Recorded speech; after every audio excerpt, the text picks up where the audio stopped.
ಬೆಳಗಾವಿ ಜಿಲ್ಲೆ ರಾಯಬಾಗ್ ತಾಲೂಕಿನ ಹಾರೋರ್ಗೆರೆ ಪಟ್ಟಣದ ಶ್ರೀ ರಾಮಲಿಂಗೇಶ್ವರ ದೇವಸ್ಥಾನದ ಆವರಣದಲ್ಲಿ ಲಿಂಗ ದೀಕ್ಷೆ ಕಾರ್ಯಕ್ರಮ ನೆರವೇರಿಸಲಾಯಿತು. ಲಿಂಗ ದೀಕ್ಷೆ ಕಾರ್ಯಕ್ರಮವನ್ನು ದೇವರ ಪ್ರಾರ್ಥನಾ ಗೀತೆ ಆಡುವ ಮೂಲಕ ಬಾಲಕಿ ಚಾಲನೆ ನೀಡಿದರು.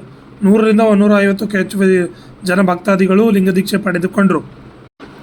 ಹಾರೋಗೇರಿ ಶ್ರೀ ರಾಮಲಿಂಗೇಶ್ವರ ದೇವಸ್ಥಾನ ಕಮಿಟಿ ನೇತೃತ್ವದಲ್ಲಿ ಜಮಖಂಡಿಯ ಮುತ್ತಿನಕಂತಿ ಹಿರೇಮಠದ ಶ್ರೀ ಶಿವಲಿಂಗ ಪಂಡಿತಾರಾಧ್ಯ ಶಿವಾಚಾರ್ಯ ಮಾರ್ಗದರ್ಶನದಲ್ಲಿ ನಡೆದ ಲಿಂಗ ದೀಕ್ಷಾ ಕಾರ್ಯಕ್ರಮ ರಾಜಶೇಖರ ಪಾಟೀಲ ಬಸಗೌಡ ಅಸಂಗಿ ಮಲ್ಲಂಗೌಡ ಪಾಟೀಲ್ ಪ್ರಕಾಶ್ ಚಿಂಚಲಿ ಬಸವರಾಜ ಹಿರೇಮಠ ಮಲ್ಲಿಕಾರ್ಜುನ ಮಠಪತಿ ವೀರಶೈವಲಿಂಗ ಸಮಾಜ ಮುಖಂಡರು ಈ ಕಾರ್ಯಕ್ರಮದಲ್ಲಿ ಭಾಗವಹಿಸಿದರು.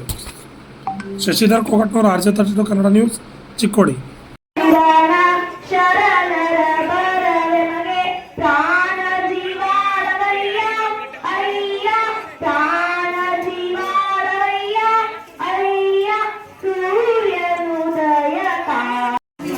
ಒಂದು ಮಹತ್ತರವಾದಂತಹ ಮಹತ್ವದ ಕಾರ್ಯಕ್ರಮ ಲಿಂಗ ದೀಕ್ಷೆ ಹಾಗೂ ಧರ್ಮಸಭೆಗೆ ಆಗಮಿಸಿದಂತಹ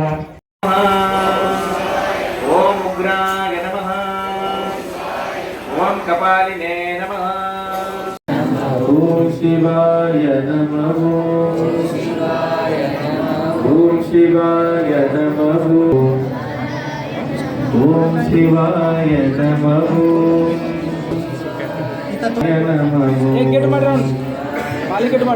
ಓಂ ಶಿವಾಯ ನಮಃ,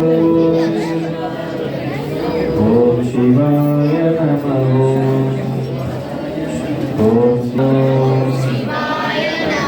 ಓಂ ಶಿವಾಯ ನಮಃ,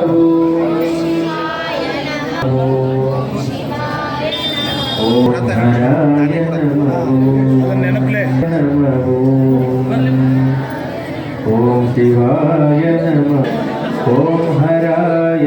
ಅವರು ಲಿಂಗ ದೀಕ್ಷೆ ಆಧ್ಯಾತ್ಮಿಕದ ಹೊಸ ದಾರಿ ಅಂತ ಹೇಳ್ತಾರೆ. ಇದ್ರ ಬಗ್ಗೆ ವಿಶೇಷವಾಗಿ ಒಂದು ಸಾಧನೆ ಮಾಡಬೇಕಾದ್ರೆ ಪ್ರತಿಯೊಬ್ಬರಿಗೂ ಕೂಡ ಒಂದು ಮಾರ್ಗ ಬೇಕು. ಆ ಮಾರ್ಗವನ್ನು ಹಿಡ್ಕೊಂಡು ಹೋದಾಗ ಮಾತ್ರ ನಾವು ಸಾಧನೆ ಮಾಡಲಿಕ್ಕೆ ಸಾಧ್ಯ. ಹಾಗೆ ನಾವು ಸಾಧನೆ ಮಾಡಲಿಕ್ಕೆ ಒಂದು ಗುರಿ ಬೇಕು. ಯಾವುದೇ ಒಂದು ಇವತ್ತು ಒಂದು ಗ್ರಾಮದಿಂದ ಇನ್ನೊಂದು ಗ್ರಾಮಕ್ಕೆ ನಾವು ಹೋಗಬೇಕು ಅಂತ ಹೇಳಿ ಅನ್ಕೋತೀವಿ. ಆ ಗ್ರಾಮದ ದಾರಿಯನ್ನು ತೋರಿಸೋರು ಯಾರು ಅಂತಂದರೆ, ಹೀಗೆ ಒಂದು ದಿಕ್ಸೂಚಿ ಅಂತಿದೆ, ಧರ್ಮದ ದಿಕ್ಸೂಚಿ. ಆ ಮಾರ್ಗದಲ್ಲಿ ನಾವೆಲ್ಲರೂ ಕೂಡ ನಡಿಬೇಕಾಗುತ್ತೆ.